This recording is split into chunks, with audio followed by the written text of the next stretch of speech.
Graça e paz. Hoje nós vamos falar um pouquinho sobre pare de fugir e ir em frente. O que acontece? Nós queremos que Deus ele faça tudo, né? A gente não quer fazer nada. A gente quer ficar na inércia. Ou seja, né? Deus prometeu, Deus vai fazer. Isso aconteceu porque isso é a vontade de Deus. Às vezes não é a vontade de Deus, às vezes é a permissão de Deus. E nós confundimos muito permissão de Deus com vontade de Deus. A vontade de Deus é que todos os homens sejam salvos, que todos os homens cheguem ao pleno conhecimento do Senhor.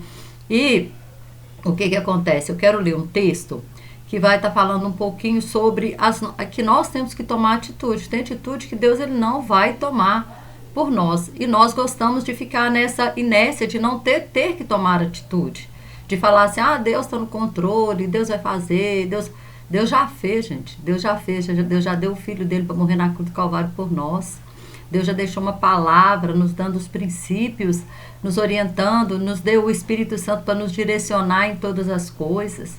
Mas o que acontece? Muitas vezes nós não temos esse relacionamento vertical com o Pai, né? Esse relacionamento com o Pai, e muitas vezes essa falta de relacionamento com Deus nos impede, né, de enxergar aquilo que Deus tem para nós, de nos ver como Deus ele nos vê. E é muito importante a gente se ver como Deus nos vê. Então Deus nos vê como corajosos. Olha o que ele fala, né? Nós vamos ler exatamente Josué agora. Deus fala para Josué, ser corajoso, não temas, eu sou contigo. E Deus fala isso conosco todos os dias, né? Tem 366 não temas na Bíblia, ou seja, todo dia Deus está falando conosco. Não temas, eu sou contigo. Seja lá o que for que nós tenhamos que enfrentar, nós precisamos enfrentar. Nós não podemos fugir, nós temos que enfrentar. E eu quero ler aqui Josué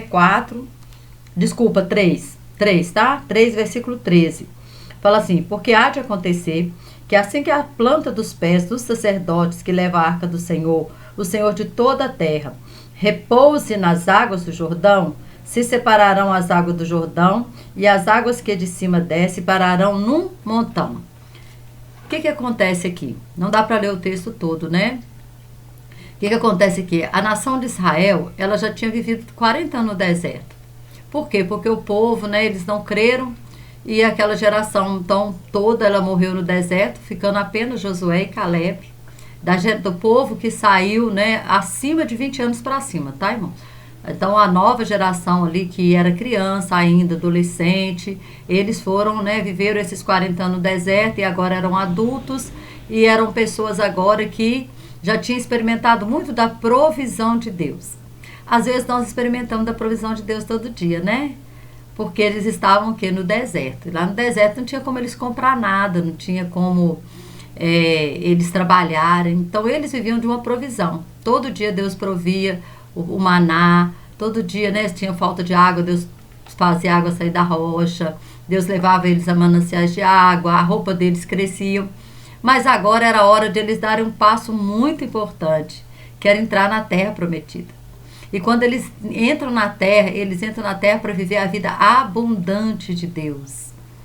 Para viver a vida abundante de Deus, porque lá na terra você vai ver que assim que eles plantaram e eles colheram, o maná parou de cair. Porque agora eles podiam comer do fruto daquela terra. E era uma terra que mana o que? Leite e mel. Era uma terra de muita prosperidade. Então talvez, né, nós vivemos assim, no deserto. Mas Deus tem uma vida abundante, Deus tem algo abundante para você. Você vive só de provisão. Né? Se Deus não prover, como que vai ser? E aquele perrengue de sempre, né? Mas Deus quer que a gente experimente a vida abundante. Mas para inventar a vida abundante, o que tinha? Tinha um Jordão para eles atravessar. E talvez diante de nós, para experimentar a vida abundante, tem alguma coisa que nós precisamos fazer. Mas nós ficamos à mercê, não consigo, não dou conta, não posso. É a mente escrava. É a mente do povo que morreu no deserto. Eles acharam que eles não podiam conquistar a terra, que eles não podiam, porque o povo, as cidades eram fortificadas, porque tinha gigante na terra. Então nós não podemos, nós somos como um gafanhoto. Então essa mente é uma mente escrava, é uma mente de deserto. Infelizmente, hoje, né, a maioria das pessoas tem vivido essa mente de deserto. essa mente só de provisão, não tem experimentado a vida abundante de Deus. E Jesus Cristo, ele falou que ele veio para trazer vida e vida em abundância. E é uma vida abundante aqui na terra. Não é uma vida abundante, né? Lá na glória, na Nova Jerusalém, que nós vamos viver, né? Na Nova Jerusalém, que desceu do céu, que vai ser a nossa morada, que fala lá em Apocalipse, né? Apocalipse fala lá no final do Apocalipse, da Nova Jerusalém, especifica a Nova Jerusalém. Essa nossa morada eterna. Lá a vida é abundante, sim, porque lá não tem doença, lá não tem tristeza, lá não tem dor, lá não tem nada. Claro que é abundante.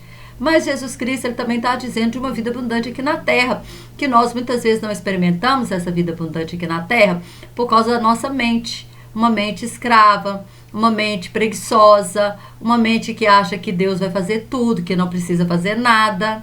Então essa mente é que nos impede às vezes de prosperar, de crescer. Então eu estou falando, irmão, prosperar. Eu gosto de dizer que prosperidade é crescimento contínuo. O que é um crescimento contínuo? É você não ficar parado no mesmo lugar. Né? Porque uma criança, quando ela nasce, ela não fica da mesma estatura a vida toda. Ela vai crescer.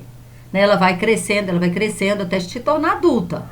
Então a nossa vida cristã também, ela é assim. Nós nascemos como uma criança, né? Fomos batizados, aprendemos as primeiras letras, né? Que são os princípios elementares da palavra. E nós vamos crescendo em Deus. Nós precisamos crescer. Mas tem pessoa que fica na mesma estatura. Então ele não experimenta prosperidade, porque prosperidade é crescimento em todas as áreas. Na área financeira, na área profissional, principalmente na área espiritual. Principalmente. Porque quando nós temos uma conexão com Deus, quando a nossa mente se conecta com a mente de Deus, quando nós temos a mente de Cristo, quando nós conseguimos nos conectar com os céus, há uma prosperidade abundante na nossa vida. Por quê? Porque nós estamos conectados com um Deus próspero, com um Deus criativo, com um Deus de excelência. Se eu estou comunicando, se eu estou acessando esse lugar, se em Deus, eu estou acessando esse lugar em Deus, logicamente que eu vou refletir isso aqui aonde eu estiver. Aonde eu estiver vai haver uma reflexão de crescimento na área espiritual, logicamente também, né?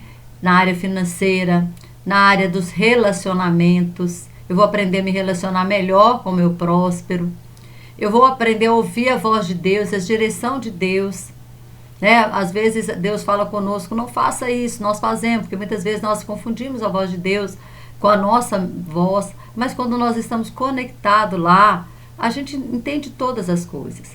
E muitas vezes Deus não está interessado, porque às vezes, muitas vezes nós ficamos preocupados assim, mas eu sou pecador, como é que eu entro na presença de Deus? Meu querido, a presença de Deus é para os pecadores, sabia? Deus vai ao encontro, é do pecador. Quando Adão pecou, de que Deus perguntou para ele? Adão, onde você está? Deus não perguntou a Adão, você pecou, Adão? Não, ele perguntou onde você está. Aonde você está? Essa é a pergunta também que eu te faço. Você está em Cristo? Você está em Deus?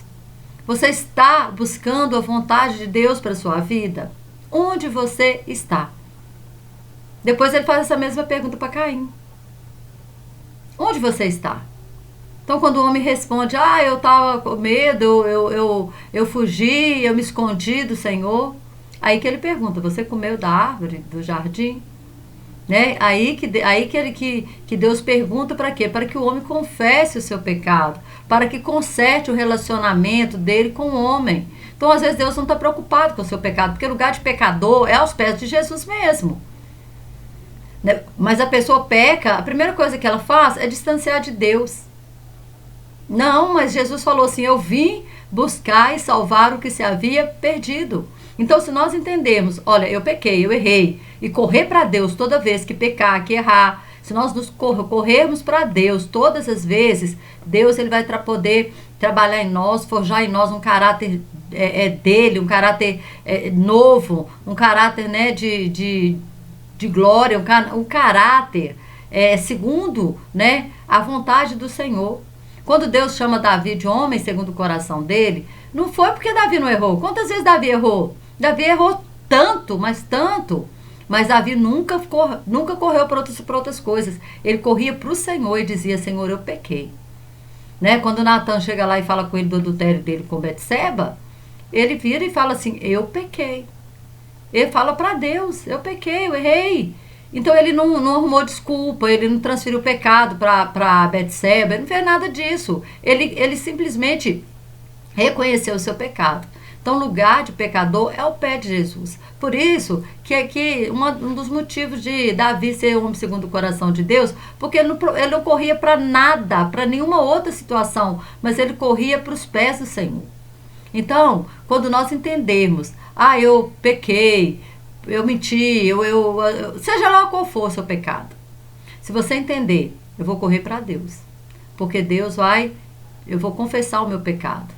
A palavra de Deus fala: se nós confessarmos, Ele é fiel e justo para nos perdoar, e o sangue de Jesus nos purifica todo o pecado. E quanto mais nós estivermos na presença de Deus, nós vamos ter força para vencer o pecado. Agora, se eu fujo da presença de Deus, como que eu vou vencer esse pecado? Longe da presença de Deus, aí a carne vai tomar conta. Aí é a carne que vai governar, e não o Espírito. Então eu tenho que parar de fugir. Eu preciso enfrentar, e muitas vezes enfrentar a minha situação. Eu vou finalizar esse vídeo. O próximo vídeo nós vamos entrar no conteúdo que fala realmente sobre essa questão, tá? Continuando esse assunto. O próximo vídeo é uma continuação desse assunto. Que Deus te abençoe, né? Te peço que, se possível, deixa o like aí, compartilhe o vídeo com pessoas que você sabe que precisam ouvir essa palavra. Deus te abençoe. Até o próximo vídeo.